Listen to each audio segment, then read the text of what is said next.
1 জানুয়ারিতে আমি আর আমার সাথী মিলে বেরিয়ে পড়েছিলাম একটা উদ্দেশ্যহীন লং ড্রাইভ। সেই দিন আমরা রাস্তায় বেরিয়ে ডিসাইড করছিলাম আমরা কোথায় যাব। সো ফাইনালি প্রায় 1:30 নাগাদ আমরা ডিসাইড করলাম আমরা টাকি মিনি সুন্দরবন দেখতে যাব। তারপর তো ম্যাপ বাবাজির সাহায্যে লং ড্রাইভ করে পৌঁছে গেলাম টাকিতে।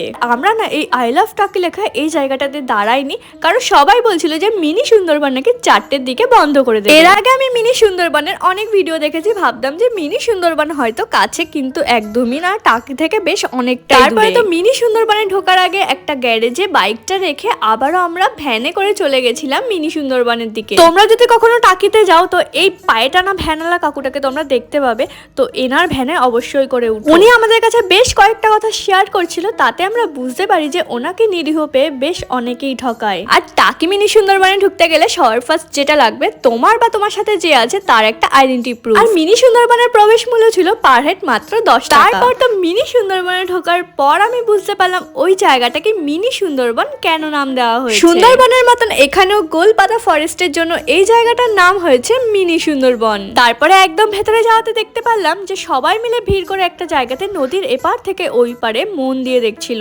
জিজ্ঞাসা করাতে বললো যে এপার থেকে ওই পারে নাকি বাংলাদেশ দেখা যাচ্ছে। তারপর তো বেশ কিছুক্ষণ ওখানে থাকার পরে বেরিয়ে চলে এসেছিলাম। আর এই মিষ্টি বোনটার বাড়ির গ্যারেজেই আমাদের বাইকটা রাখা ছিল, তো বাইকটা বার করার সময় এই বোনটা বললো যে আমার ভিডিও দেখে আর একটা ফটোও তুলতে চায়। তারপর তো মিনি সুন্দরবন থেকে ফেরার পথে আমাদের প্রচন্ড খিদে পেয়ে গেছিল, যেহেতু আমরা লাঞ্চ করিনি। তারপর তো আমাদের চোখে পড়লো ইছামতি নামে খুব সুন্দর একটা কটেজ। আর এই ইছামতি কটেজটা ছোটখাটোর মধ্যে বেশ সুন্দর ছিল, আর এটা কিন্তু একটা ফ্যামিলি রিসর্ট। আর ওখানে গিয়ে আমরা কি কি খাবার খেয়েছিলাম চলো তোমাদের সাথে আমি শেয়ার করি। সবার ফার্স্টে দিয়ে গেছিল একটা প্লেট, লেবু আর একটা মাটির গ্লাস। সবার ফার্স্টে দিয়ে গেছিল কচু বাটা, যেটা আমার খেতে বেশ ভালো লাগে।